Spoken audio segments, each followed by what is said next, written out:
না করে শহীদে মৃত্যুবরণ করা আমাদের জন্য অত্যন্ত গৌরবের। আজকে গাজায় উপত্যকা সহ সমগ্র ফিলিস্তিনে যে বর্বরতম হামলা চলছে, সেই হামলা যারা নিহত হচ্ছেন, মহান আল্লাহ তাদের শহীদি মর্যাদা প্রদান করে জান্নাতুল ফেরদৌস নসিব করুন।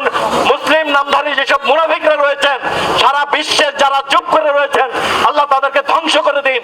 আল্লাহ আমাদেরকে কবুল করুন। আসলে আমরা এখান থেকে হয়তো প্রতিবাদ জানাতে পারবো, তাদের পাশে দাঁড়ানোর জন্য আমাদের যদি আমরা ফান্ড রাইজ করে যদি ওখানে কাজাবাসীদের জন্য যদি কিছু সহযোগিতা করতে পারি, তাহলে আমাদের যে তাদের প্রতি সহমর্মিতা, তাদের পাশে দাঁড়ানোর যে আমাদের ঐক্যতা, সেটা আমরা রক্ষা করতে পারবো। আপনারা আমাদের চট্টগ্রাম মা শিশু হাসপাতালের পরিবারের যে সদস্যরা আছেন, তারা যদি এই ফান্ড রাইজের সাথে যদি তাদেরকে সহযোগিতা করেন, আমরা যদি হাসপাতাল থেকে যদি একটা ভালো একটা অ্যামাউন্ট যদি দিতে পারি, তাহলে তাদের সে যে যুদ্ধ, তাদের যে শহীদি কাফেলা, সেই শহীদি কাফেলার ক্ষুদ্র একটা অংশের সাক্ষী আমরা হতে পারবো। তাই আপনাদের কাছে আমার উদাত্ত আহ্বান থাকবে যে ফান্ডের বিষয়ে কথাবার্তা চলছে, বাংলাদেশ থেকে একটা ফান্ড যাওয়ার সম্ভাবনা আছে, খুব শীঘ্র হয়তো এই ফান্ডটা সংগ্রহ করা হবে। গত পরশু দিনে 6 জন ডাক্তারকেও অ্যাম্বুলেন্সে তারা হত্যা করেছে, যারা সেবা দিচ্ছিল তাদেরকেও তারা মেরে ফেললো। এই বর্বর হামলা খুবই দুঃখজনক এবং এটা মানবতা বিরোধী।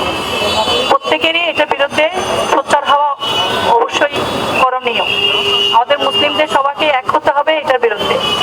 বর্বরতর হামলা করতেছে, এর বিরুদ্ধে আমরা তীব্র নিন্দা জানাচ্ছি, একজন মানুষ হিসেবে, একজন মুসলমান হিসেবে, এমনকি একজন বাংলাদেশি হিসেবে। কারণ আমাদের ধর্মীয় নিরপেক্ষতা এবং জাতীয়তাবাদ এবং কি আমাদেরকে কখনোই এই সমস্ত বর্বরতার পক্ষে নয়, কারণ আমরা মানবতার পক্ষে নয়। সুতরাং আমরা মনে করি যে ইসরায়েলে এই বর্বরতা হামলার বিরুদ্ধে আমাদের আরো সোচ্চার দাবিদার প্রজ্ঞাপন করা উচিত এবং আমরা এর তীব্রতর নিন্দা জানাচ্ছি। তো মানুষের আচরণগুলো দেখে মনে হয় না আসলে আমরা মানুষের লেভেলে আছি।